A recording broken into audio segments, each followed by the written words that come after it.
The magic നോവലിലേക്ക് സ്വാഗതം. Mafia part 10. മാമച്ചൻ്റെ കയ്യിലെ plaster വെട്ടി കുഴമ്പിട്ട് തിരുമുകകൂടി ചെയ്തപ്പോൾ കൈക്ക് പഴയ കരുത്ത് വീണ്ടും കിട്ടിയതായി മാമച്ചന് തോന്നി. ഐസക്കിൻ്റെ വീട്ടിൽ വെച്ച് അയാളോട് ബഷീറിനെ തങ്ങളുടെ വശത്താക്കിയ കാര്യം പറഞ്ഞു. വെരി ഗുഡ്, മാമച്ചൻ പറഞ്ഞു. അലക്സിനെ മാത്രമല്ല, മസ്താനെ വരെ നമുക്ക് ബഷീറിനെ ഉപയോഗിച്ച് തകർക്കാം. ഒന്നുകിൽ പണം എടുക്കുക, അല്ലെങ്കിൽ അയാളുടെ സഹോദരി നഷ്ടപ്പെടുമെന്ന് പറഞ്ഞപ്പോൾ ബഷീർ ഭയന്നു പോയി. അവനറിയാം നമ്മുടെ സ്ട്രെങ്ത് എന്താണെന്നും. ഐസക് ചിരിച്ചു. അപ്പോഴാണ് പകുതി തുറന്ന വാതുക്കൽ ബഷീറിനെ ഐസക് കണ്ടത്, കൂടെ അലക്സും. ബഷീർ അടുത്തേക്ക് വന്നപ്പോൾ മാമച്ചനും ഐസക്കും കസേരയിൽ നിന്ന് എഴുന്നേറ്റു. അന്നേരം ഞാനിത് നിങ്ങളുടെ മുഖത്തേക്ക് വലിച്ചെറിയാതിരുന്നത് പേടിച്ചിട്ടാ. ബഷീർ ഐസക്കിൻ്റെ മുഖത്തടിക്കും മട്ടിൽ പഞ്ഞുകൊണ്ടുള്ള പെട്ടി തുറന്നു മേശപ്പുറത്ത് വെച്ചിട്ട് അയാളുടെ നേരെ തള്ളിവിട്ടു. 1-2 നോട്ടുകെട്ടുകൾ മേശപ്പുറത്ത് വീണു. 5 ലക്ഷം തന്നാൽ ഞാൻ സുഹൃത്തിനെ ചതിക്കുമെന്ന് നിങ്ങൾ കരുതിയോ? കോടി തന്നാലും ഞാനത് ചെയ്യൂല. പടച്ചോൻ പൊറുക്കൂല.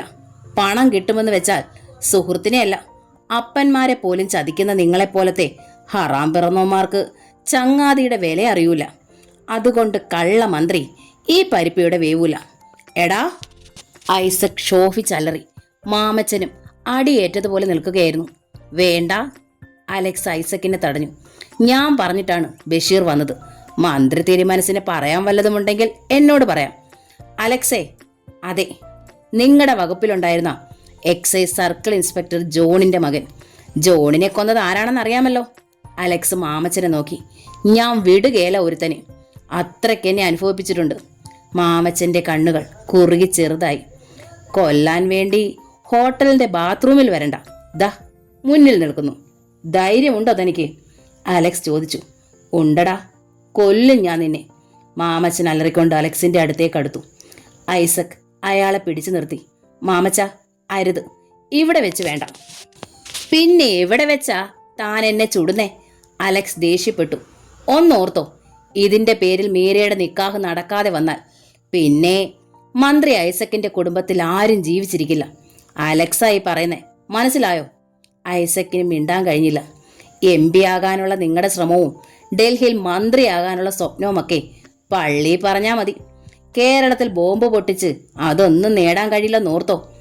അലക്സേ, നിനക്കെന്നെ അറിയില്ല. ഐസക് രോഷം കൊണ്ട് മുരണ്ടു. നിങ്ങൾക്ക് എന്നെയും. ഐസക് വിരൽ ഞെരിച്ചു. ഒന്നും ചെയ്യാൻ പറ്റില്ല. അവിടെ വെച്ച് എന്തെങ്കിലും സംഭവിച്ചാൽ തൻ്റെ സകല പ്രതിച്ഛായയും തകരും. അലക്സും ബഷീറും പോയപ്പോൾ ഐസക്ക് ദേഷ്യം അടക്കാനാവാതെ പല്ല് ഞെരിച്ചു. ബാസ്റ്റഡ്. ഓപ്പറേഷൻ കഴിഞ്ഞ് ഹോസ്പിറ്റലിൽ റെസ്റ്റ് എടുക്കുകയായിരുന്നു എസ്തപ്പാൻ. അയാളുടെ കണ്ണുകൾ മൂടിക്കെട്ടിയിരിക്കുകയാണ്. അയാൾ തൻ്റെ ജീവിതത്തെപ്പറ്റി ആലോചിച്ച് നോക്കി. താൻ ഇതുവരെ എന്ത് ജീവിതമാണ് നയിച്ചുകൊണ്ടിരുന്നതെന്ന് ചിന്തിച്ചുകൊണ്ടിരിക്കുമ്പോൾ ഡോക്ടർ അലക്സാണ്ടർ വന്നു. എസ്തപ്പാനെ. എന്താ ഡോക്ടറെ? അയാൾ ബെഡിൽ നിന്ന് എഴുന്നേറ്റു. ഇന്ന് എസ്തപ്പാൻ്റെ കണ്ണിൻ്റെ കെട്ടഴിക്കുന്ന ദിവസമാ. എനിക്ക് കാഴ്ച കിട്ടുമോ ഡോക്ടറെ? എന്താ എസ്തപ്പാൻ്റെ ആഗ്രഹം? എനിക്ക് കാണണം. എന്ത് കാണണം? ഡോക്ടറെ കാണണം. എന്നോട് ഇത്രയും സ്നേഹം കാണിക്കുന്ന ഡോക്ടറെ കാണണം. ഡോക്ടർ എൻ്റെ ദൈവമാ. നേഴ്സ് അയാളെ മെഡിക്കൽ ചീഫിൻ്റെ മുന്നിലേക്ക് കൊണ്ടുപോയി. ഡോക്ടർ എൻ്റെ കൂടെ വേണം. ഉപേക്ഷിച്ച് പോകരുത്. ഞാൻ ആദ്യം കാണുന്നത് ഡോക്ടറെ ആയിരിക്കണം. ഞാൻ കൂടെ ഉണ്ട് എസ്തപ്പാനെ. എസ്തപ്പാനെ ഞാൻ ഉപേക്ഷിച്ചു പോകുമെന്ന് കരുതുന്നുണ്ടോ? ഇല്ല, എനിക്കറിയാം ഡോക്ടർ കരുണയുള്ളവനാണെന്ന്. ഐ ഡോക്ടർ അയാളുടെ കണ്ണുകളിലെ കെട്ടഴിച്ചു. കൺപോളകൾക്ക് മുകളിൽ വെച്ചിരുന്ന പഞ്ഞിയെടുത്തു.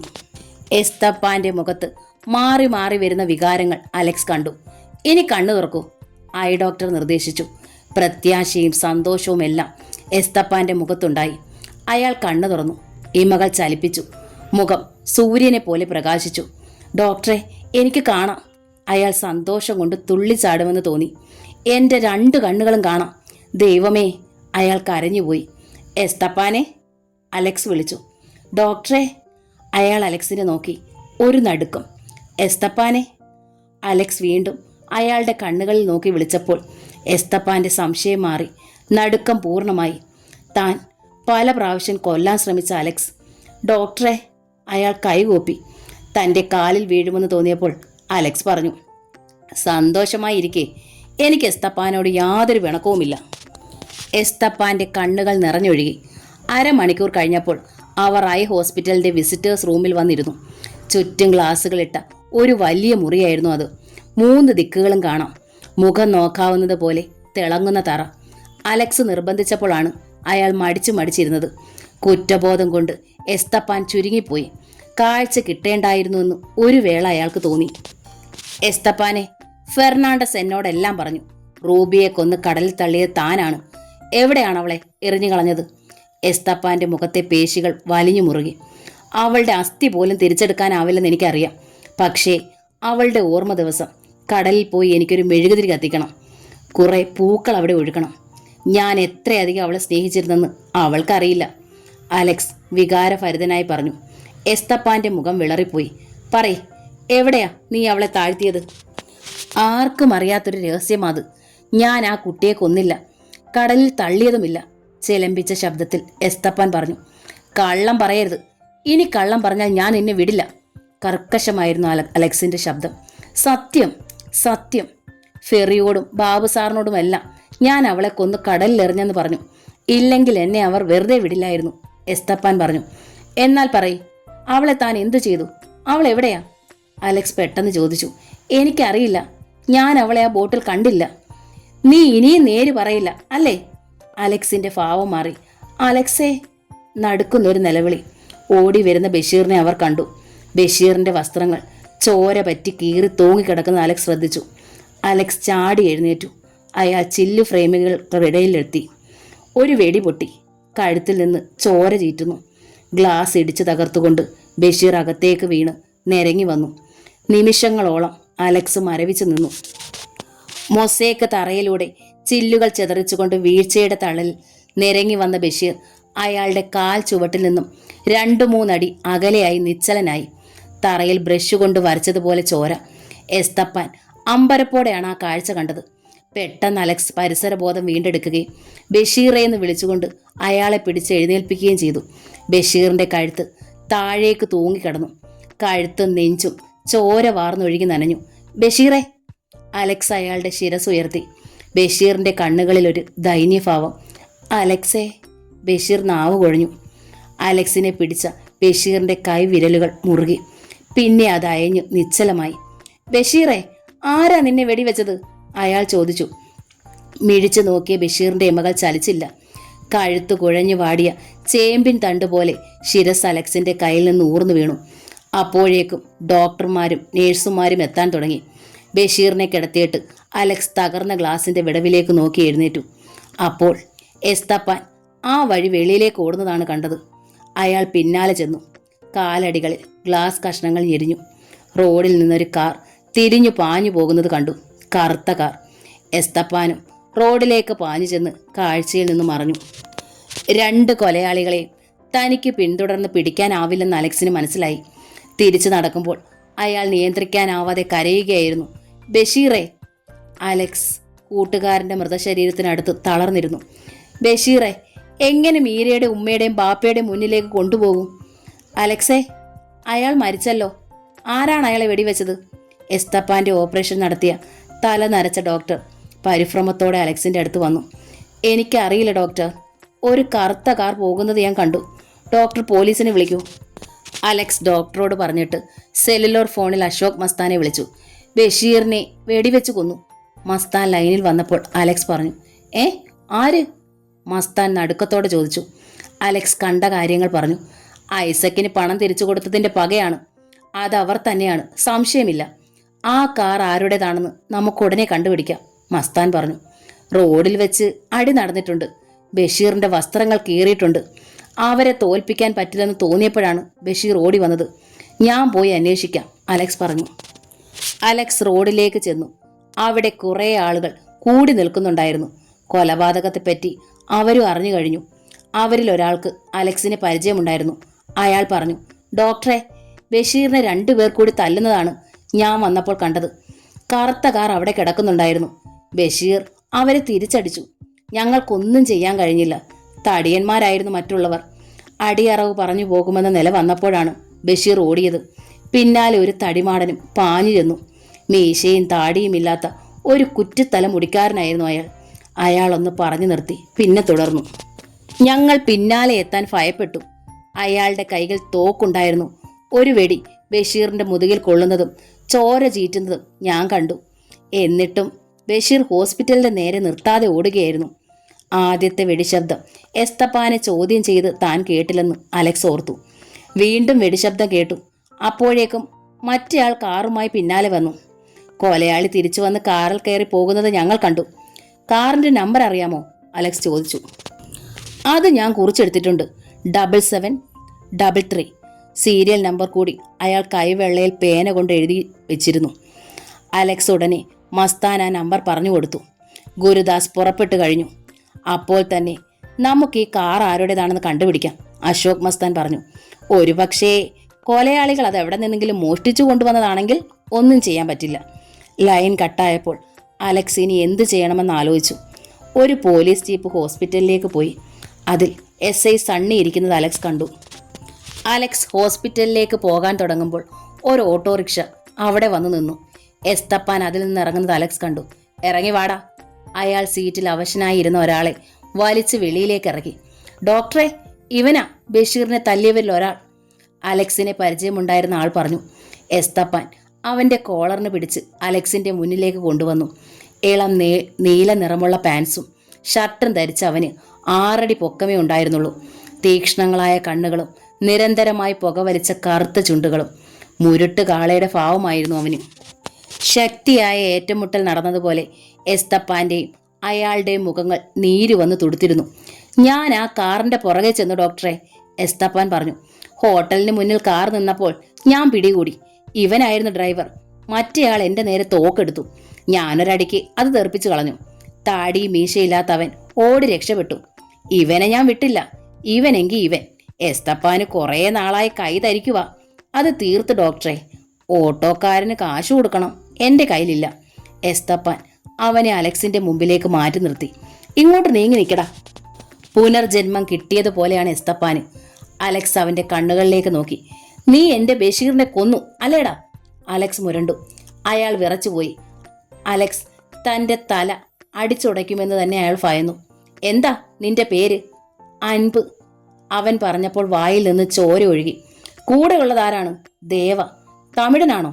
അതെ എന്നയാൾ തലയിളക്കി. ബഷീറിനെ കൊല്ലാൻ നിങ്ങളെ അയച്ചത് ആരാണ്? തെരിയാത്, അൻപ് പറഞ്ഞു. അലക്സ് ഒരടി അവന്റെ കർണത്ത് കൊടുത്തു. അവന്റെ പല്ലിളകിപ്പോയി. പോയി ഷൊന്ന ചുട്ടിടുവിൻ റാസ്കൽ. അലക്സ് മുരണ്ടു. തെരിയാത് സാർ, ദേവക്കാമൊട്ടും തെരിയും, അവൻ നിലവിളിച്ചു. അവൻ ആര്? ഹിറ്റ്മാൻ, കൊലയാളി. കഴിഞ്ഞ വാരം വരെയും മദ്രാസിലെ ജയിലിലായിരുന്നത്. അവൻ താൻ സഹായിച്ചാച്ച് എന്നെ ഇങ്ങ കൂട്ടി വന്നത്. ദേവ എവിടേക്കാണ് പോയത്? അലക്സ് ചോദിച്ചു. അപ്പോഴേക്കും അവിടെ മാകെ ആളുകളെ കൊണ്ട് നിറഞ്ഞിരുന്നു. റോഡിൽ വാഹനങ്ങൾ ഹോണടിച്ചു തുടങ്ങി. ഒരു കാർ മുന്നോട്ട് വന്നു. ആളുകൾ ഒതുങ്ങി. ദേവ എവിടെയാണെന്ന് നിനക്കറിയാം അല്ലേ? അവനെ കൊണ്ടുവന്നവരെ പറ്റി ഒരിക്കലെങ്കിലും ഫോണിൽ സംസാരിക്കുന്നതിനിടയിൽ നീ കേട്ടിട്ടുണ്ടാകും. പറഞ്ഞു അൻപേ, ഇല്ലെങ്കിൽ നിന്നെ ഈ നിൽക്കുന്ന ജനങ്ങളെല്ലാം കൂടി തല്ലിക്കൊല്ലും. ഞാൻ അവർക്ക് വിട്ടുകൊടുക്കണോ നിന്നെ? അയാൾ ഭയപ്പാടോടെ ചുറ്റു നോക്കി. പകയോടെ നിൽക്കുന്ന ആളുകളുടെ കണ്ണുകളെ നേരിടാൻ കഴിഞ്ഞില്ല. വേണ്ട സാർ, ഞാൻ പറയാം. എല്ലാവരും കാതു കൂർപ്പിച്ചു. ആ നീലക്കാർ അവരെ കടന്ന് മുന്നോട്ടു പോകാൻ തുടങ്ങി. ഉടൻ അതിന്റെ ഗ്ലാസ് താഴുകയും ഒരു കൈ പുറത്തേക്ക് വന്ന് അടുത്തു നിന്ന് ഒരാളെ തടഞ്ഞു മാറ്റിയിട്ട് അൻപിന്റെ നേരെ നിറയൊഴിക്കുകയും ചെയ്തു. ദേവാ! അൻപ് നിലവിളിച്ചപ്പോൾ 3 വെടിയുണ്ടകൾ അയാളുടെ നെഞ്ചിൽ തുളച്ചു കയറി. അലക്സ് തിരിയുമ്പോൾ തോക്ക് അയാളുടെ നേരെ തിരിയുകയായിരുന്നു. വെടി പൊട്ടുന്നതിന് മുമ്പ് അലക്സ് ഒരു വശത്തേക്ക് കുനിഞ്ഞു കളഞ്ഞു. 2 വെടിയുണ്ട ലക്ഷ്യം തെറ്റി. ആളുകൾ ഭയന്ന് 4 പാടും ചിതറി. എസ്തപ്പാൻ ചാടി ആ തോക്ക് പിടിച്ച കയ്യിൽ പിടികൂടി. അയാളുടെ മൂക്കടച്ചൊരിടി കിട്ടി. എസ്തപ്പാന്റെ പിടി വിട്ടുപോയി. കാർ പാഞ്ഞുപോയി. ഇതെല്ലാം നിമിഷ നേരം കൊണ്ടാണ് കഴിഞ്ഞത്. അലക്സ് നോക്കുമ്പോൾ റോഡിൽ ചോര ഒഴുക്കി കിടക്കുകയായിരുന്നു അൻപ്. എസ്തപ്പാന്റെ മൂക്കിൽ നിന്നൊഴുകിയ ചോര തുടച്ചു. ആ കാറിനെ പിന്തുടർന്നു പോകാൻ എല്ലാവരും മടിച്ചു. പോലീസ് ജീപ്പ് ഹോസ്പിറ്റലിൽ നിന്ന് അവിടേക്ക് വന്നു. ആൾക്കൂട്ടത്തിനടുത്തേക്ക് ജീപ്പ് നിന്നു. സബ് ഇൻസ്പെക്ടർ സണ്ണി ഇറങ്ങി മൃതശരീരത്തിനടുത്തേക്ക് വന്നു. അപ്പോൾ ആൾക്കൂട്ടത്തിനിടയിൽ ഒരു ഓട്ടോറിക്ഷ വന്നു നിന്നു. ബഷീറിന്റെ ഉമ്മയും മീരയും അതിൽ നിന്നിറങ്ങി അലക്സിന്റെ അടുത്തേക്ക് നിലവിളിച്ചുകൊണ്ട് വന്നു. മോനെ, എന്റെ ബഷീർ എവിടെയാ? ഉമ്മ അലക്സിന്റെ കയ്യിൽ പിടിച്ചു. അലക്സിന് മിണ്ടാൻ കഴിഞ്ഞില്ല. മീര അയാളെ തുറച്ചു നോക്കി. എന്റെ ബഷീർക്ക് എവിടെ അലക്സേ? അലക്സിന് ശ്വാസം മുട്ടിപ്പോയി. എന്തു പറയും? നീ എന്റെ മോനെ കൊന്നോ? കൂട്ടുകൂടി നടന്നത് ചതിച്ചു കൊല്ലാനാണോ? ഉമ്മ അയാളുടെ കയ്യിൽ ബലമായി പിടിച്ചു. ഉമ്മ ചതിച്ചെന്നോ? അതെ, എല്ലാം ഞങ്ങൾ അറിഞ്ഞു. എന്റെ മോൻ എവിടെ? ഉമ്മ നെഞ്ചത്തടിച്ചു കരഞ്ഞു. അലക്സിന്റെ ഉള്ളു കാളി. എവിടെയോ ചതികൾ നടന്നിട്ടുണ്ട്. തന്നെ ശാരീരികമായും മാനസികമായും തകർക്കാനുള്ള കരുനീക്കങ്ങൾ ശത്രുക്കൾ നടത്തിയിരിക്കുന്നു. അലക്സ് നിന്ന് ഉരുകിപ്പോയി. മീരയോടും ഉമ്മയോടും എന്ത് സമാധാനം പറയും? ബഷീർ മരിച്ചു കിടക്കുന്ന ഹോസ്പിറ്റലിലേക്ക് എങ്ങനെ അവരെ കൊണ്ടുപോകും? ഇൻസ്പെക്ടർ സണ്ണി അവിടേക്ക് വന്നു. Mister Alex, you are under arrest. അറസ്റ്റോ? For what? അലക്സ് ഞെട്ടിപ്പോയി. മീരയും ഉമ്മയും കൂടെ നിന്നവരും സണ്ണിയെ നോക്കി. ബഷീറിനെ വെടിവെച്ച് കൊന്നതിന്. സണ്ണി പറഞ്ഞു. What nonsense you are talking? Alex അലറി. ഉമ്മ, ഇയാൾ കള്ളം പറയുകയാണ്. അലക്സ് ഉമ്മയോട് പറഞ്ഞു. അതൊക്കെ താൻ കോടതിയിൽ ചെന്നിട്ട് പറഞ്ഞാൽ മതി. സണ്ണി അലക്സിന്റെ കയ്യിൽ വിലങ്ങിട്ടു. ഡോക്ടർ അല്ല കൊന്നത്, ഞാൻ സാക്ഷിയാ, എസ്തപ്പാൻ പറഞ്ഞു. സണ്ണി അയാളെ തള്ളി മാറ്റി. എന്റെ മോനെ, എന്നോട് ഈ ചതി ചെയ്തല്ലോ. ഉമ്മ ബോധം കെട്ട് വീണു. എടാ സണ്ണി, അയ്യോ ഉമ്മ. ഉമ്മയെ ആരൊക്കെ താങ്ങുന്നത് കണ്ട് അലക്സ് അടുത്തേക്ക് ചെല്ലാൻ ശ്രമിച്ചു. സണ്ണിയും പോലീസുകാരും അയാളെ ബലമായി ജീപ്പിൽ കയറ്റി. 2 പോലീസുകാർ അവിടെ കാവൽ നിന്നു. ജീപ്പ് പാഞ്ഞുപോയി. കയ്യിലെ വിലങ്ങിലേക്ക് നോക്കി അലക്സ് ഇരുന്നു. എസ്തപ്പാൻ രോഷം കൊണ്ട് ചുവന്ന കണ്ണുകളോടെ അകന്നു പോകുന്ന ജീപ്പിനെ നോക്കി നിന്നു. സ്റ്റേഷനിൽ ചെന്നയുടനെ സണ്ണി അലക്സിന്റെ വിലങ്ങഴിച്ച് ലോക്കപ്പിലേക്ക് തള്ളി. അല്പം കഴിഞ്ഞപ്പോൾ മാമച്ചന്റെ ഫോൺ വന്നു. അവനെ അറസ്റ്റ് ചെയ്താൽ പോരടാ, കുറ്റം സമ്മതിപ്പിക്കണം. അതാ നിന്റെ മിടുക്ക്. ചേട്ടാ, അത് അടിച്ചവന്റെ എല്ലൊടിക്കടാ. പോലീസിന്റെ തല്ല് ഇവന് കിട്ടിയിട്ടില്ല. എന്റെ കൈ ചവിട്ടി ഒടിച്ചവനെയാ നിനക്ക് കിട്ടിയിരിക്കുന്നത്, അറിയാമോ? നമ്മുടെ ഡാഡിയുടെ കൈ ഒടിച്ചതും അവനാ. നിനക്ക് പറ്റിയില്ലെങ്കിൽ കുറച്ചാളുകളെ ഞാൻ വിട്ടുതരാം. അവന്റെ സെല്ലിൽ അവരെ ഇട്ടാ മതി. അവരവനെ 1/2 മണിക്കൂറിനുള്ളിൽ ശരിയാക്കും. വേണ്ട, ഞാൻ നോക്കിക്കോളാം, സണ്ണി പറഞ്ഞു. അലക്സ് കുടിച്ച മുളപ്പാൽ വരെ കക്കണം. കൊന്നത് അവനാണെന്ന് സമ്മതിക്കണം. സാക്ഷികളെയൊക്കെ ഞാൻ തരാം. ഇതിൽ നിന്ന് അവൻ രക്ഷപ്പെടരുത്, മാമച്ചൻ പറഞ്ഞു. സണ്ണി ഫോൺ വെച്ചു. വാച്ചൂരി മേശപ്പുറത്ത് വെച്ചിട്ട് സെല്ലിലേക്ക് ചെന്നു. അകത്ത് കടന്ന് വാതിലടച്ചു. അലക്സ് പകച്ചു നിന്നു. ബഷീറിനെ കൊന്നത് നീയല്ലേടാ? നിന്നെക്കൊണ്ട് ഞാൻ പറയിപ്പിക്കും. സണ്ണി അലക്സിന്റെ കരണത്തടിച്ചു. അലക്സിന്റെ തലയ്ക്കകത്ത് തീപ്പൊരി പറന്നു. വായിൽ ചോരയുടെ ഉപ്പുരസം അയാൾ അറിഞ്ഞു. സണ്ണി, എന്നെ തല്ലരുത്. എന്റെ പേരിൽ കള്ളക്കേസ് ഉണ്ടാക്കാനാണ് നീ ശ്രമിക്കുന്നത്. അയാൾ വീണ്ടും അടിച്ചു. അലക്സ് തിരിച്ചടിച്ചു. സണ്ണിയുടെ കണ്ണുകൾ തുറിച്ചുപോയി. അയാൾ അലക്സിന്റെ നേരെ കൈ വീശി. ആ കൈ അലക്സ് തടുത്തു. തന്തയ്ക്ക് പറക്കാത്ത നായിന്റെ മോനെ, എന്നെ തല്ലിയാൽ നിന്നെ ഇതിനകത്തിട്ട് ഞാൻ ചവിട്ടി കീറും. അലക്സ് മുരണ്ടു. എന്നെ തൊട്ടാൽ നിന്നെ ഞാൻ. സണ്ണി ചീറി. എന്തു പുല്ലാ നീ ചെയ്യുന്നത്? അലക്സ് അയാളുടെ മുഖത്തൊരിടി കൊടുത്തു. പിന്നോട്ട് തെറിച്ച് വാതിൽ ഇടിഞ്ഞു. സണ്ണി നിന്നു. അലറിക്കൊണ്ട് മുന്നോട്ട് കുതിക്കാനായ സണ്ണിയെ വാതിൽ അഴികളിലൂടെ ഒരു കൈ പിടിച്ചു നിർത്തി. നടുങ്ങി തിരിഞ്ഞു നോക്കി എസ്തപ്പാൻ, കൂടെ അശോക് മസ്താനും. സബ് ഇൻസ്പെക്ടർ സണ്ണി കുതറി മാറാൻ ശ്രമിച്ചു. പക്ഷേ കൈ കഴുത്തിൽ ചുറ്റി ഇരുമ്പഴിയോട് ചേർത്ത് പിടിച്ചിരുന്ന എസ്തപ്പാൻ ഒന്നുകൂടി ബലം പിടിച്ചു. സണ്ണിക്ക് ശ്വാസം മുട്ടി. വാതിൽ തുറക്കടാ, അല്ലെങ്കിൽ നിന്നെ ഞാൻ താറാവിനെ കൊല്ലുന്നത് പോലെ കഴുത്ത് ഞെരിച്ചു കൊല്ലും. എസ്തപ്പാൻ മുരണ്ടു. സണ്ണിയുടെ മുഖം ഇരുമ്പഴികളിൽ ചേർന്ന് ഞെരിഞ്ഞു. മസ്താന് പിന്നിലേക്ക് അഡ്വക്കേറ്റും സർക്കിൾ ഇൻസ്പെക്ടർ ശശിധരനും വരുന്നത് അയാൾ കണ്ടു. അയാളെ വിട്, CI പറഞ്ഞു. എസ്തപ്പാൻ പിടിയയച്ചു. സണ്ണി ശ്വാസം കഴിച്ചു. CI ശശിധരൻ സെല്ലിനകത്തേക്ക് നോക്കി. അവശനായി നിൽക്കുന്ന അലക്സിനെ കണ്ടു. കലി പൂണ്ട സണ്ണി അലക്സിന്റെ കോളറിന് പിടിച്ച് വാതിൽ അഴികളിൽ കൊണ്ടുവന്നിടിച്ചു. ഗുണ്ടകളെയും കൊണ്ട് വന്നിരിക്കുകയാണോടാ? സണ്ണി അലറിക്കൊണ്ട് കൈ വീശി. അലക്സ് ആ കയ്യിൽ പിടിച്ചു. എസ്തപ്പാൻ രോഷം കൊണ്ട് മുന്നോട്ടെടുത്തു. സ്റ്റോപ്പ് ഇറ്റ് സണ്ണി, ശശിധരൻ താക്കീത് ചെയ്തു. സണ്ണി കൈ വലിച്ചു. അലക്സ് പിടിവിട്ടു. Sir, he is a killer. ഇയാളുടെ കൂട്ടുകാരനെ ഇയാൾ കൊന്നു. സണ്ണി രോഷത്തോടെ പറഞ്ഞു. ഏറ്റുമുട്ടലിനിടയിലൂടെയാണ് ഞാൻ ഇയാളെ പിടിച്ചത്. സെല്ലിലിട്ടു ഇയാൾ എന്നെ ഉപദ്രവിച്ചു. രക്ഷപ്പെടാൻ ശ്രമിച്ചു. സണ്ണി അലക്സിനെ നോക്കി. താൻ ഇയാളെ എങ്ങനെയാ പിടിച്ചതെന്ന് എനിക്കറിയാം. അലക്സിനെ അറസ്റ്റ് ചെയ്യാൻ തനിക്ക് ആരാ നിർദ്ദേശം തന്നത്? സർ, ഇവനൊരു കൊലയാളിയാണ്. ആരെ കൊന്നു? ഹോസ്പിറ്റലിൽ വീണ് കിടക്കുന്ന ബഷീറിനെയോ അതോ റോഡിൽ മരിച്ചു കിടക്കുന്ന ഗുണ്ടയോ? സർ, സണ്ണി വല്ലാതെയായി. എന്ത് തെളിവാണ് തന്റെ കയ്യിലുള്ളത്? ഇയാൾ വെടിവെച്ച തോക്ക് കസ്റ്റഡിയിലുണ്ടോ? സർ, ഇയാൾ കൊല്ലുന്നത് കണ്ട സാക്ഷികളുണ്ടോ? സർ, യെസ്, സാക്ഷികളുണ്ട്, സണ്ണി പറഞ്ഞു. നോ, ഇല്ല, താൻ ഉണ്ടാക്കും കള്ളസാക്ഷികളെ, ശശിധരൻ രോഷത്തോടെ പറഞ്ഞു. സണ്ണി വല്ലാതായി. ഇത്തരം അന്വേഷണമൊന്നും വേണ്ട, ഇയാളെ വിട്ടേരെ. താൻ യഥാർത്ഥ കൊലയാളിയെ കണ്ടുപിടിക്ക്. Sir, do what I say, Sasidharan നിർദ്ദേശിച്ചു. അലക്സ് സണ്ണിയെ ഒന്ന് നോക്കിയ ശേഷം വെളിയിലേക്ക് ഇറങ്ങി. എല്ലാം കണ്ട നാട്ടുകാരിവിടെയുണ്ട്. അവർക്കറിയാം കൊലയാളി ആരാണെന്ന്. ഈ നിൽക്കുന്ന എസ്തപ്പാന് സാക്ഷിയാണ്. നാട്ടുകാർ ഇളകിയാൽ തന്റെ തൊപ്പി തെറിക്കും. ഇങ്ങനൊരു വിവരക്കേട് ചെയ്യാൻ തനിക്ക് എങ്ങനെ തോന്നിയടോ?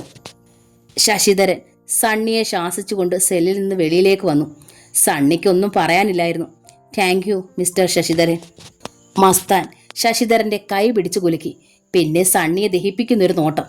അലക്സിനോട് പറഞ്ഞു, സാരമില്ല, ഞാൻ ബഷീറിന്റെ ഉമ്മായോടും പെങ്ങളോടും കാര്യം പറഞ്ഞു. നിങ്ങളെ കാണുമ്പോൾ അവരുടെ വിഷമം മാറും. അലക്സ് സ്റ്റേഷന് വെളിയിൽ വന്നു. താങ്ക് യു എസ്തപ്പാനെ. അലക്സ് എസ്തപ്പാന്റെ കയ്യിൽ പിടിച്ചു. എന്താ ഡോക്ടറെ ഇങ്ങനെ പറയുന്നത്? ഡോക്ടർക്ക് വേണ്ടി ഞാൻ എൻ്റെ ജീവൻ വേണേലും തരും. എസ്തപ്പാന്റെ കണ്ണുകൾ നിറഞ്ഞു. മരിച്ചിട്ട് ഉയർത്തെഴുന്നേറ്റത് പോലെയാ ഞാൻ. കാഴ്ച കിട്ടിയപ്പോൾ ആദ്യമായി ഞാൻ കാണുന്ന കാഴ്ച ഇതാ. ആ ഇൻസ്പെക്ടറെ ഞാൻ വെറുതെ വിടൂല. അവന് ഞാൻ വെച്ചിട്ടുണ്ട്. കുറച്ച് കഴിയട്ടെ. മാമച്ചന്റെ അനിയനല്ലേ അവൻ, എസ്തപ്പാൻ പറഞ്ഞു. മസ്താൻ സണ്ണിയുടെ അടുത്തേക്ക് ചെന്നു. ഞാൻ മസ്താൻ, അശോക് മസ്താൻ. സണ്ണി ഒന്ന് പതറി. മസ്താന്റെ ദൃഷ്ടികളെ നേരിടാനായില്ല. അലക്സാണ്ടർ എൻ്റെ മോനാണ്. താൻ ഈ ചെയ്തത് ശരിയാണെന്ന് തോന്നുന്നുണ്ടോ? മാമച്ചൻ്റെ നല്ല ഈ ബുദ്ധി. കരളിൽ തുളഞ്ഞു കയറുന്ന ശബ്ദം. സബ് ഇൻസ്പെക്ടർ സണ്ണിക്ക് മറുപടി പറയാൻ കഴിഞ്ഞില്ല. മസ്താൻ പോകുന്നത് അയാൾ ഭീതിയോടെ നോക്കി നിന്നു. ബഷീറിന്റെ കബറടക്കം കഴിഞ്ഞു.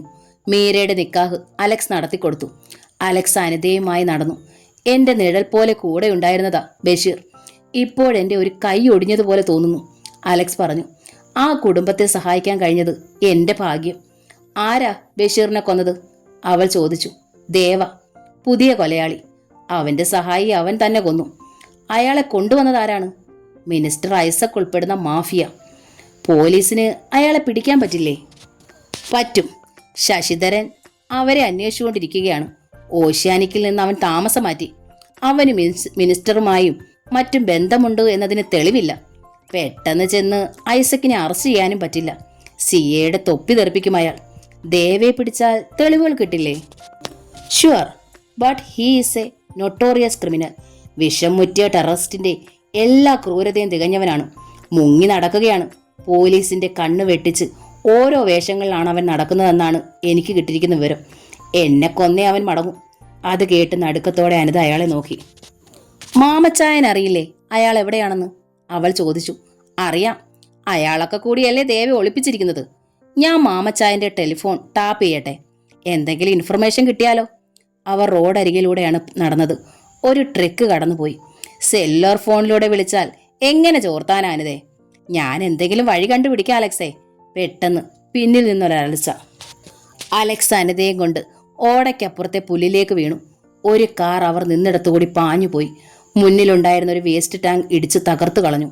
മൈ ഗോഡ്, അനിത നിലവിളിച്ചു. അവൾ വിറയ്ക്കുകയായിരുന്നു. അലക്സ് ആ കാറിന്റെ നമ്പർ വായിച്ചു. 7733. ബഷീറിന്റെ കൊലയാളി പോയ കാർ. അതാണ് ദേവ, അലക്സ് പറഞ്ഞു. അവൾക്ക് ശബ്ദിക്കാനായില്ല. അലക്സ് ഉടനെ സെല്ലുലാർ ഫോണിലൂടെ ഗുരുദാസിനെ വിളിച്ച് വിവരം പറഞ്ഞു. അനിത സാരി നേരെയാക്കുകയായിരുന്നു. അനിതയ്ക്ക് വല്ലതും പറ്റിയോ? അസ്ഥികൾ നുറുങ്ങുന്ന വേദനയുണ്ടായിരുന്നെങ്കിലും ഇല്ലെന്നവൾ ചുമലിളക്കി. ആ കാർ തിരിച്ചു വരുമോ അലക്സേ? ഇനി അവൻ വരുന്നത് മറ്റു വേഷത്തിലായിരിക്കും. ഇപ്പോൾ തന്നെ അന്വേഷിക്കാൻ തുടങ്ങിയെന്ന് അവന് മനസ്സിലായിട്ടുണ്ട്. എയിം തെറ്റിപ്പോകുന്നവൻ ഒട്ടും കരുതിയിട്ടുണ്ടാവില്ല. അലക്സേ, നമ്മൾ ഒരു നിമിഷം താമസിച്ചിരുന്നെങ്കിലോ? ചതഞ്ഞരയില്ലായിരുന്നോ? അപകടത്തെപ്പറ്റി എനിക്കൊരു 6th സെൻസ് ഉണ്ട്. എന്നാലും അലക്സേ, ഇത് അവസാനിപ്പിച്ചൂടെ? ഞാൻ ഇങ്ങനെയല്ല അലക്സിനെ കണ്ടത്. എനിക്ക് ഇങ്ങനത്തിന് അലക്സിനെ അല്ല വേണ്ടത്. അവസാനിപ്പിക്കാം. പക്ഷേ ആരവസാനിപ്പിക്കും? ഞാൻ അവസാനിപ്പിച്ചാൽ അവർ നിർത്തുമോ? എന്നെ കൊല്ലാൻ വന്നിരിക്കുന്നവർ മടങ്ങുമോ? അലക്സ് ചോദിച്ചു. അവൾ ഭീതിയോടെ അയാളെ നോക്കി.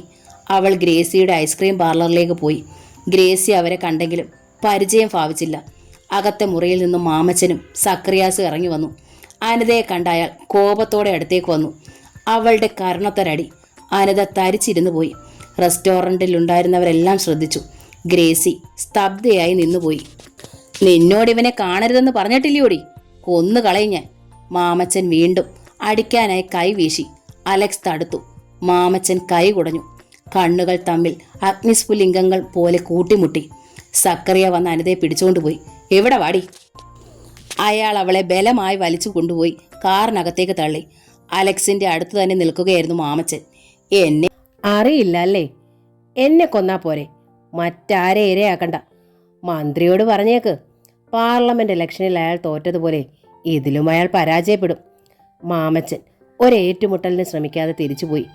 അവരാ കുട്ടിയെ ഉപദ്രവിക്കും. ഗ്രേസി അലക്സിന്റെ അടുത്ത് വന്ന് പറഞ്ഞു. അയാൾ അതിന് അഭിപ്രായം പറയാതെ ചോദിച്ചു, ദേവ എവിടെയാണെന്നറിയാമോ? ഇല്ല, പക്ഷേ അങ്ങനെ ഒരാൾ വന്നിട്ടുണ്ടെന്ന് ഐസക്കിന്റെ സംസാരത്തിൽ നിന്ന് മനസ്സിലായി. ഗ്രേസി പറഞ്ഞു. അലക്സ് സൂക്ഷിക്കണം, നിങ്ങളെ കൊല്ലാനാണ് അവരയാളെ കൊണ്ടുവന്നിരിക്കുന്നത്.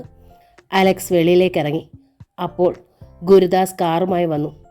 7733 നമ്പർ കാർ പോർട്ടിനകത്ത് കിടന്ന് കത്തുന്നുണ്ട്. ദേവ എവിടെ പോയെന്നറിയില്ല. മസ്താനും നമ്മുടെ ആളുകളും അന്വേഷിക്കുന്നുണ്ട്, ഗുരുദാസ് പറഞ്ഞു. മാമച്ചനറിയാം, അവനിപ്പോൾ എന്നോട് ഏറ്റുമുട്ടാതെ പോയത് ദേവയെ അയക്കാൻ വേണ്ടിയാണ്. നമുക്കിവിടെ നിന്ന് പുറപ്പെടണം. ദേവ ഏത് വേഷത്തിലാണെന്ന് വരുന്നതെന്ന് അറിയില്ല. അവർ കാറിനടുത്തേക്ക് ചെന്നു. കാറിൽ നഗരത്തിലൂടെ പോകുമ്പോൾ അലക്സ് പറഞ്ഞു, കാർ ബാബു സാറിൻ്റെ വീട്ടിലേക്ക് വിട്. ദേവയെ പിടിക്കാതെ ഇനി എനിക്ക് സമാധാനമില്ല. അവൻ ഡെമോക്ലോസിൻ്റെ വാൾ പോലെ തലയ്ക്ക് മുകളിൽ നിൽക്കുകയാണ്. 10 മിനിറ്റിനുള്ളിൽ കാർ ആ വീടിന് മുന്നിൽ നിന്നു. അലക്സിൻ്റെ അടികൊണ്ട വേലക്കാരൻ വീണ്ടും അയാളെ കണ്ടു നടുങ്ങി. അലക്സ് വരാന്തയിൽ നിന്ന് അവൻ്റെ അടുത്തേക്ക് വന്നു. നിന്റെ മുതലാളി ഉണ്ടോ ഇവിടെ? ഇല്ല. കള്ളം പറയരുത്, ബാബുവിൻ്റെ കാർ ഇവിടെ ഉണ്ടല്ലോ. അലക്സ് ഭീഷണിപ്പെടുത്തിയപ്പോൾ അയാൾ പറഞ്ഞു, അകത്തുണ്ട്. അലക്സ് വാതിൽ തുറന്ന് അകത്തേക്ക് ചെന്നു. ഓഫീസ് മുറിയിൽ കസേരയിലിരിക്കുകയാണ് ബാബു സാർ. കയ്യിലെ മുറിവ് അപ്പോഴും കെട്ടിയിരിക്കുകയാണ്. എഴുന്നേൽക്കാൻ തുടങ്ങിയ അയാളെ കസേരയിലേക്ക് തള്ളിയിട്ടിട്ട് അലക്സ് ചോദിച്ചു, ദേവ എവിടെ? ആര്? എനിക്കറിയില്ല. അലക്സ് ഒറ്റയടി. അയാൾക്ക് തല കറങ്ങി. പിന്നെ തോക്കെടുത്ത് നെറ്റിയിൽ മുട്ടിച്ചു. ഇത് കത്തിയല്ല, ഇത്തവണ ദ്വാരം വീഴുന്നത് നിന്റെ തലയ്ക്കകത്താണ്. അലക്സ് മുരണ്ടു. ബാബു സാർ ഭയന്നു പോയി. ദേവ ഐസക്കിന്റെ ബംഗ്ലാവിലുണ്ട്, അയാൾ പറഞ്ഞു. സത്യമാണോ? അതെ, ബാബു സാർ പറഞ്ഞു. അലക്സേ! ഗുരുദാസിന്റെ നിലവിളി കേട്ട് അലക്സ് ഓടിച്ചെന്നു. അലക്സ് ഒറ്റയടി ബാബു സാറിന്റെ കസേരയിലേക്ക് കുഴഞ്ഞു വീണു. പെട്ടെന്ന് അയാൾ വാതിലിന് നേരെ ഓടി. വാതിൽ തുറന്നതും ഒരു തോക്ക് അലക്സിന്റെ നെറ്റിയിൽ മുട്ടി. അലക്സിന്റെ തോക്ക് അയാളുടെ നെറ്റിയിലും. ഞാൻ ദേവരാ. ആ കൊലയാളി ചിരിച്ചു. മുറ്റത്ത് കാറിനടുത്ത് വീണ് കിടക്കുന്ന ഗുരുദാസിനെ അലക്സ് കണ്ടു. വേലക്കാരനെ കണ്ടില്ല.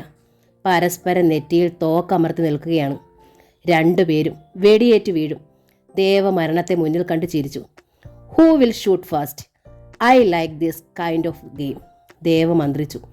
അലക്സിന്റെ കണ്ണുകളിലേക്ക് നോക്കി. ഞാൻ വെടിവെക്കാം. This is my chance.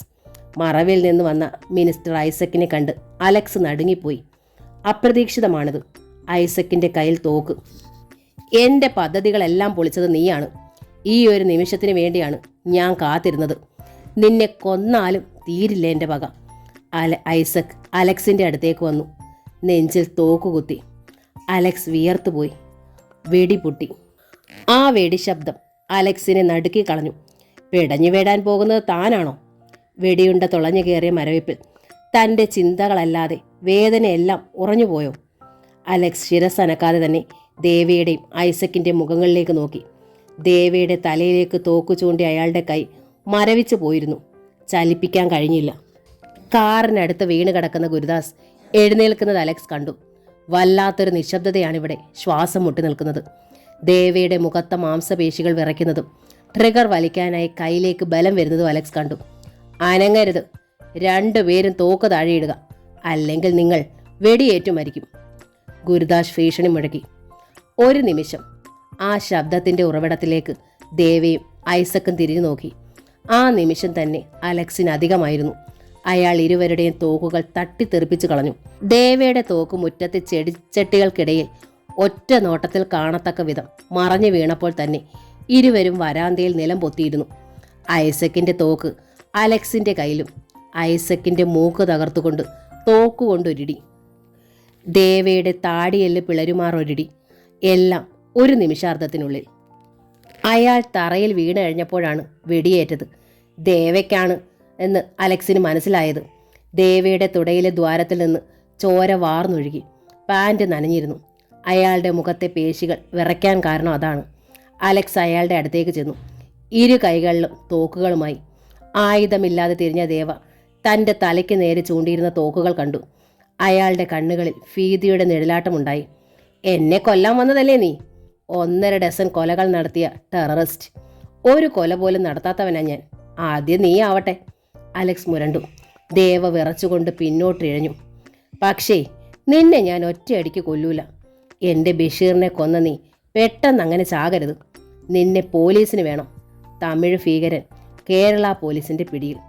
ഇഞ്ചിഞ്ചായി നിന്നെ ഞാൻ കൊല്ലും. ബഷീറിൻ്റെ ജീവന് വേദന തിന്ന് നീ കണക്ക് പറയും. അലക്സ് അയാളുടെ നെഞ്ചിൽ ചവിട്ടി നിന്നു. അയാൾ കാൽ വലിച്ച ഭാഗത്തൊക്കെ മാർബിൾ തറയിൽ ചോരയായി. ഇതേ സമയം അലക്സിന്റെ പിന്നിൽ ഐസക് സംഹാരരുദ്രനെ പോലെ ചാടി എഴുന്നേറ്റു. മൂക്കിൽ നിന്ന് 2 ചുവന്ന കൊമ്പുകൾ പോലെ ചോര വാർന്നു വന്നു.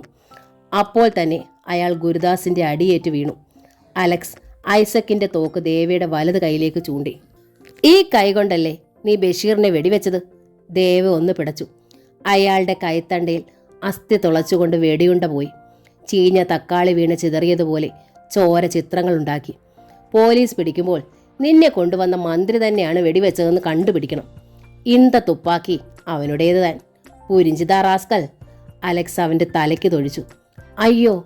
നിലവിളിച്ചുകൊണ്ട് വീടിനുള്ളിൽ നിന്നും ബാബു സാർ ഓടി വന്നു. ബോധം തെളിഞ്ഞ അയാൾ കണ്ടത് നടുക്കുന്ന കാഴ്ചയാണ്. ബാബു സാർ അടുത്തെത്തിയതും അലക്സ് വെട്ടിത്തിരിഞ്ഞു. തൊഴിയേറ്റ് അയാൾ വന്നതുപോലെ തന്നെ അകത്തേക്ക് തെറിച്ച് ടീപ്പോയി തകർത്തുകൊണ്ട് വീണു. അലക്സേ, നമുക്കിപ്പോൾ പോകാം. ഇനി ഇവിടെ നിന്നാൽ കുഴപ്പമാണ്. അയൽക്കാർ വന്ന് നമ്മളെ കണ്ടുപിടിക്കും. ദേവയെ പിടിക്കാൻ നമ്മൾ ഫോളോ ചെയ്താൽ മതി.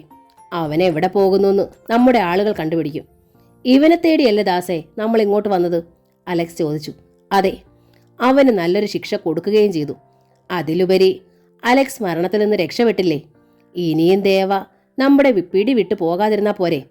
ആലോചിച്ചപ്പോൾ അത് ശരിയാണെന്ന് അലക്സിന് തോന്നി. ആളുകൾ വളഞ്ഞ് നമ്മളെ തടഞ്ഞാൽ പ്രശ്നം ഗുരുതരമാകും. ഗുരുദാസ് മുന്നറിയിപ്പ് നൽകി. ഐസക് മന്ത്രിയാ. അയാളുടെ പിന്നിലെ ജനങ്ങളും പോലീസും കൂടുകയുള്ളൂ. ജനങ്ങൾ നമ്മുടെ കാർ തകർത്താൽ പിന്നെ നമ്മൾക്ക് രക്ഷപ്പെടാനാവില്ല. ഗുരുദാസ് അലക്സിന്റെ കയ്യിൽ പിടിച്ചു. അയാൾ വേഗം കാറിൽ കയറി. അടുത്ത വീടുകളുടെ മുറ്റത്തും മതിലിനടുത്തും ആളുകൾ നോക്കുന്നത് അലക്സ് കണ്ടു. ബാബു സാറിന്റെ വീട് വലിയൊരു കോമ്പൗണ്ടിലുള്ളതിനാൽ അയൽക്കാർക്ക് പെട്ടെന്ന് നോട്ടം കിട്ടുകയില്ല. കാർ ഗേറ്റ് കടന്നപ്പോൾ റോഡിൽ അനിത നിൽക്കുന്നത് കണ്ട് അലക്സ് കാർ നിർത്താതെ പറഞ്ഞു. എന്താ അനിത ഇവിടെ? അലക്സ് ചോദിച്ചു. നീ ഇവിടെ നിൽക്കണ്ട, വരൂ, ഞാൻ നിന്നെ ടൗണിൽ ഇറക്കാം. വേണ്ട, ഞാൻ വന്ന വാഹനം തിരിച്ചയച്ചതാണ്, അനിത പറഞ്ഞു. അവളുടെ കയ്യിൽ ക്യാമറയുണ്ടായിരുന്നു. എത്ര പേരെ കൊന്നു? ശബ്ദത്തിൽ അമർഷമുണ്ടായിരുന്നു. കൊന്നില്ല. കൊലയ്ക്ക് കൊലയാണ് വേണ്ടിയിരുന്നത്. പക്ഷേ ബഷീറിന്റെ കൊലയാളികളെ പോലും കൊന്നില്ല. എനിക്ക് അവരെ എല്ലാവരെയും വേണം, നിയമത്തിന് മുന്നിൽ കീഴടക്കാൻ. ഐസക്കിനെ ഒറ്റ വെടിക്ക് കൊന്നാൽ അയാൾ ചെയ്ത രാജ്യദ്രോഹം എന്താണെന്ന് ജനങ്ങൾ അറിയില്ല. നിങ്ങൾ പൊയ്ക്കോളൂ, എനിക്ക് ജോലിയുണ്ട്. അനിത ഗേറ്റിനകത്തേക്ക് ഓടിപ്പോയി. ഗുരുദാസ് കാർ വിട്ടു. അനിത എങ്ങനെ ഇത്ര പെട്ടെന്ന് ഇവിടെ എത്തിയെന്ന് അലക്സ് അത്ഭുതപ്പെട്ടു. പെട്ടെന്നാണ് അയാളുടെ സിരകളിലൊരു നടുക്കം. അനിത മുറിവേറ്റ ശത്രുക്കളുടെ ഇടയിലേക്കാണ് പോയിരിക്കുന്നത്. ഭവിഷ്യത്തുകളൊന്നും ആ പെണ്ണിനറിയില്ല. തിരിച്ചു ചെന്ന് അവളെ തടയണമെന്നുണ്ടായിരുന്നു അലക്സിന്. പക്ഷേ ഗുരുദാസ് കാർ കത്തിച്ചു വിടുകയായിരുന്നു. കാർ മസ്താന്റെ വീട്ടിലേക്കാണ് പോയത്. സംഭവിച്ചതൊക്കെ മസ്താൻ ലേഖയും കേട്ടു. ദാസേ, വെടിവെച്ചപ്പോൾ ദേവയുടെ വിരലൊന്ന് മുറുകിയിരുന്നെങ്കിലോ? അലക്സിന് വെടിയേൽക്കില്ലായിരുന്നോ? ലേഖയുടെ ശബ്ദത്തിൽ ഭീതി കലർന്നിരുന്നു. മയക്കം വിട്ടുണർന്ന എനിക്ക് അത്രയ്ക്കൊന്നും ചിന്തിക്കാൻ കഴിഞ്ഞില്ല ലേഖെ, ഗുരുദാസ് പറഞ്ഞു. ഈ മരണക്കളി അവസാനിപ്പിക്കണം, അശോക് മസ്താൻ പറഞ്ഞു. ഇതിങ്ങനെ തുടർന്നു പോകുന്നത് ശരിയല്ല. പക്ഷെ എങ്ങനെ? അലക്സ് ചോദിച്ചു. എന്റെ ജീവൻ എടുക്കുമെന്ന് അവർ തീർച്ചപ്പെടുത്തി കഴിഞ്ഞു. മരണത്തെയും ചോരയും ഒക്കെ എനിക്കിപ്പോൾ പേടിയില്ലാതായി കഴിഞ്ഞു. ഞാനിപ്പോൾ ഉറങ്ങുന്നത് പോലും മരണത്തിന്റെ കൈ കോർത്തു പിടിച്ചാണ്. അലക്സിന് എന്തെങ്കിലും സംഭവിച്ചാൽ അനിത ചേച്ചിക്ക് ആരാ ഉള്ളത്? എത്ര കാലം ചേച്ചി ആ പിശാചുക്കളുടെ ഇടയിൽ കഴിയും? ലേഖ ചോദിച്ചു. അലക്സ് അവളെ നോക്കിയതല്ലാതെ ഒന്നും പറഞ്ഞില്ല. ഞാൻ തുടങ്ങിയത് ഞാൻ തന്നെ അവസാനിപ്പിക്കാം, അശോക് മസ്താൻ പറഞ്ഞു. എങ്ങനെ? അതൊക്കെ എനിക്കറിയാം. എന്നെ സ്നേഹിക്കുന്നവർ വിഷമത്തിലാകാൻ ഞാൻ അനുവദിക്കില്ല, മസ്താൻ പറഞ്ഞു. അയാൾ അലക്സിനെ ബോട്ട് ജെട്ടിയിലേക്ക് കൂട്ടിക്കൊണ്ടുപോയി. മസ്താൻ്റെ സ്വകാര്യ ബോട്ട് ജെട്ടിയിലെത്തി. 1000 കള്ളക്കടത്ത് ഉരുപ്പടികൾ അടുത്ത സ്ഥലം. ബോട്ടിൽ കയറി മസ്താൻ നിന്നു. കായലിൽ നിന്ന് വന്ന കാറ്റ് തഴുകിയപ്പോൾ അലക്സിൻ്റെ മനസ്സ് ശാന്തമായതുപോലെ തോന്നി. അലക്സിനറിയാമോ, ഞാൻ ഈ ജീവിതം ആഗ്രഹിക്കാത്ത മനുഷ്യനാണ്. പക്ഷേ എന്നെ വളർത്താൻ, പഠിക്കാൻ, നല്ല കാര്യങ്ങൾ പറഞ്ഞ് നേർവഴിയിലേക്ക് നടത്താൻ ആരുമില്ലായിരുന്നു. അലക്സ് അയാളുടെ മുഖത്തേക്ക് നോക്കി. കോഴിക്കോട്ടങ്ങാടിയിലും കടപ്പുറത്തും വള്ളിയില്ലാത്ത നിക്കറുമിട്ട് അലഞ്ഞു നടന്ന തെണ്ടിച്ചെക്കന് ആരോ ഇട്ട പേരാണ് അശോകൻ. മഹാനായ ചക്രവർത്തിയുടെ പേര്. 50 വർഷങ്ങൾക്ക് മുമ്പ് വിശപ്പടക്കാൻ എച്ചിൽ തൊട്ടികളെയും കിടന്നുറങ്ങാൻ കടത്തിണ്ണകളെയും ആശ്രയിച്ച അവൻ്റെ നേരെ മനുഷ്യത്വത്തിൻ്റെ ഒരിറ്റു കരുണ കാണിക്കാൻ ആർഷഭാരതവും രാമരാജ്യവും സുബർക്കവും സ്വർഗരാജ്യവും പ്രസംഗിക്കുന്ന ഒരു മതനേതാക്കളും ഉണ്ടായിരുന്നില്ല. പകരം പോക്കറ്റടിയും മോഷണവും പ്രകൃതി വിരുദ്ധ ലൈംഗികതയും പഠിപ്പിക്കാൻ ധാരാളം ദൈവവിശ്വാസികളുണ്ടായി. മനുഷ്യത്വം മാത്രം ആർക്കുമുണ്ടായില്ല. നല്ല ഉടുപ്പിടാൻ, ഒന്ന് സ്കൂളിൽ പോകാൻ, ഒരമ്മയുടെ സ്നേഹപൂർണമായ തലോടലേൽക്കാൻ, കുറുമ്പ് കാണിച്ചതിന് അച്ഛൻ്റെ ഒരടി കൊള്ളാൻ എത്ര കൊതിച്ചിട്ടുണ്ടെന്നോ. ഞാൻ മാത്രമല്ല, എന്നോടൊപ്പം തെരുവിലുണ്ടായിരുന്ന ധാരാളം കുട്ടികൾ. സമൂഹം അവഗണിച്ച ഞങ്ങളൊന്നും തനിയെ മുളച്ചുണ്ടായതല്ല, ആരൊക്കെയോ സൃഷ്ടിച്ച് തെരുവിൽ തള്ളിയതാണ്. മസ്താൻ അലക്സിനെ നോക്കി. ആ വാക്കുകളിലെ പൊള്ളുന്ന ചൂട് അയാൾ അറിഞ്ഞു. മസ്താൻ എന്ന മഹാമേരുവിന് മുന്നിൽ നിൽക്കുന്ന ബാലനായി താൻ ചെറുതായെന്ന് അലക്സിന് തോന്നി. പല നാടുകൾ ചുറ്റിയാണ് ബോംബെയിലെത്തിയത്. സ്വന്തമായി വീടും നാടുമില്ലാത്തവന് ചെല്ലുന്നതെല്ലാം നാട്. സകല ദുർമാർഗികളുടെയും കളരിയായ ബോംബെയിലെ ഒരു ഗലിയിൽ ഞാനും അംഗമായി. വർഷങ്ങൾ കൊണ്ട് ഹാജി മസ്താന് ശേഷം ഒരു മസ്താനുണ്ടായി. നിങ്ങൾക്കൊക്കെ ദൈവങ്ങളുടെ കഥകളും മരിച്ചു കഴിഞ്ഞൊരു സ്വർഗലോകവും പഠിപ്പിക്കാൻ ഗുരുക്കന്മാരുണ്ടായപ്പോൾ എന്നെ പിശാചിൻ്റെ തന്ത്രങ്ങളും ഭൂമിയിൽ ഒരു സ്വർഗമുണ്ടാക്കാനും പഠിപ്പിച്ച ഗുരുക്കന്മാരുണ്ടായി. അപ്പോഴും നല്ല മനുഷ്യർ കുടുംബവും കുട്ടികളുമായി ജീവിക്കുന്നത് കണ്ട് അതുപോലെ ജീവിക്കാൻ ആഗ്രഹിച്ചു. ഗ്രാൻഡ് റോഡെന്ന മഹാവേശ്യാലയത്തിലേക്ക് വിൽപ്പനയ്ക്കായി കൊണ്ടുപോയ ഒരു പെൺകുട്ടിയെ ഞാൻ രക്ഷിച്ചു. എൻ്റെ സ്വന്തം പെണ്ണാക്കി. കൊതി തീരുവോളം എനിക്ക് സ്നേഹിക്കാൻ എന്നെ എന്ന കാശ്മീരി പെണ്ണ്. റെഡ് സ്ട്രീറ്റിൽ നിന്ന് രക്ഷിച്ച അവൾ ദൈവത്തെ പോലെയാണ് ആരാധിച്ചത്. ഞങ്ങൾ ഒന്നിച്ച് ജീവിച്ചു 4 മാസം, കൃത്യമായി പറഞ്ഞാൽ 123.5 ദിവസം. അലക്സിൻ്റെ സിരകളിലൂടെ ഒരു കുളിര് പാഞ്ഞു. കൊന്നുകളഞ്ഞു എതിരാളികൾ. പിറക്കാൻ പോകുന്ന ഞങ്ങളുടെ കുഞ്ഞിന് കുട്ടിയുടുപ്പ് തുന്നുകയായിരുന്നു ഹെന്ന. 9 വെടിയുണ്ടകൾ. 2 മാസം പ്രായമായ എൻ്റെ കുഞ്ഞിനെ ഈ ലോകത്തിലെ വെളിച്ചമൊന്ന് കാണാൻ കൂടി അവരനുവദിച്ചില്ല. മസ്താൻ്റെ ശബ്ദം പതറി. ആ കണ്ണുകൾ നിറഞ്ഞിരിക്കുന്ന അലക്സ് കണ്ടു. ആദ്യമായാണത്. കാറ്റിൻ്റെ കുളിർ അയാൾ അറിഞ്ഞില്ല. ബോട്ട് ഓളങ്ങളിൽ ആടുന്നത് അറിഞ്ഞില്ല. എല്ലാം സ്തംഭിച്ചതുപോലെ മസ്താൻ തുടർന്നു. എങ്ങനെ ഞാൻ കൊലയാളി ആവാതിരിക്കും? ആദ്യമായി ഞാൻ പ്രതികാരം ചെയ്തു. എതിരാളി ടൈഗർ ബാബുവിൻ്റെ ഗ്യാങ്ങിലെ 11 പേരെയും ഞാൻ 4 മാസം കൊണ്ട് കൊന്നൊടുക്കി. അണ്ടർഗ്രൗണ്ടിൽ നിന്ന് അവരുടെ വേര് ഞാൻ പിഴുതെറിഞ്ഞു. പിന്നെ ബോംബെയോട് വിട പറഞ്ഞു. അപ്പോൾ ലേഖ? അലക്സിൻ്റെ ചുണ്ടുകൾ വിറച്ചു. ബോംബെ വിടുന്നതിന് തലേന്ന് ഒരു വർഗീയ കലാപമുണ്ടായി. തെരുവുകൾ കത്തിയെരിഞ്ഞു. ഒരു കുടുംബത്തെ നടു റോഡിലിട്ട് വെട്ടിക്കൊന്നത് കണ്ടു നിൽക്കേണ്ടി വന്നു. ഹിന്ദുവിൻ്റെയും മുസൽമാൻ്റെയും ക്രിസ്ത്യാനിയുടെയും പാഴ്സിയുടെയും സിഖുകാരൻ്റെയും ചോരയുടെ നിറം ചുവപ്പാണെന്ന് മനസ്സിലാക്കാത്ത കുറേ ധരാധവന്മാർ താണ്ഡവമാടുകയായിരുന്നു. മരിച്ചു വീണ അമ്മയുടെ മാറിൽ പറ്റിച്ചേർന്ന് കരയുന്ന 6 മാസം പ്രായമുള്ളൊരു കുഞ്ഞിനെ ഞാൻ കണ്ടു. ആ കുഞ്ഞവിടെ കിടന്നാൽ മരിച്ചു പോകും. അല്ലെങ്കിൽ ആരെങ്കിലും വളർത്തി ലാഭത്തിനായി തെരുവിൽ വിൽക്കും. 5 വയസ്സുള്ള പെൺകുട്ടികൾക്ക് ചുവന്ന തെരുവിൽ വലിയ വില കിട്ടും. ശിശുക്കളെ വലിയ വിലയ്ക്ക് വാങ്ങി ഉപയോഗിക്കുന്ന പണക്കാരുള്ള നാടാണ് ആർഷഭാരതം. അറിയാമോ അലക്സിന്? വാക്കുകൾ അഗ്നിയായി അലക്സിനെ പൊള്ളിച്ചു. എൻ്റെ പിറക്കാതെ പോയ കുഞ്ഞായി അവളെ ഞാൻ എടുത്തു. കഴുകന്മാർ വേട്ടയാടാത്ത ദൂരേക്ക് കൊണ്ടുപോന്നു. എൻ്റെ പൊന്നുമോൾ ലേഖ. മസ്താൻ്റെ ശബ്ദം മഞ്ഞുതുള്ളി പോലെയായി. ലേഖയ്ക്കറിയില്ലല്ലോ ഇത്? ഇല്ല, അവൾ ഒരിക്കലും ഇതറിയരുത്. മസ്താൻ അയാളുടെ ചുമലിൽ കൈവച്ചു. മോനെ, നീ അവളുടെ ചേട്ടനായിരിക്കണം, കൂടെ പിറന്ന സഹോദരൻ. എനിക്ക് എന്ത് സംഭവിച്ചാലും ലേഖ അനാഥയാവരുത്. അലക്സിന് മിണ്ടാനായില്ല. ഒരു വേള അയാൾ പപ്പയുടെ മുഖം മുന്നിൽ കണ്ടു, തൻ്റെ സഹോദരിമാരുടെയും. മാഫിയ എന്ന നോവലിൻ്റെ ഈ ഭാഗം ഇവിടെ പൂർണ്ണമാവുകയാണ്. ഈ നോവൽ നിങ്ങൾക്ക് ഇഷ്ടമായെങ്കിൽ ലൈക്ക് ചെയ്ത് ഷെയർ ചെയ്ത് സബ്സ്ക്രൈബ് ചെയ്യണേ. Thank you.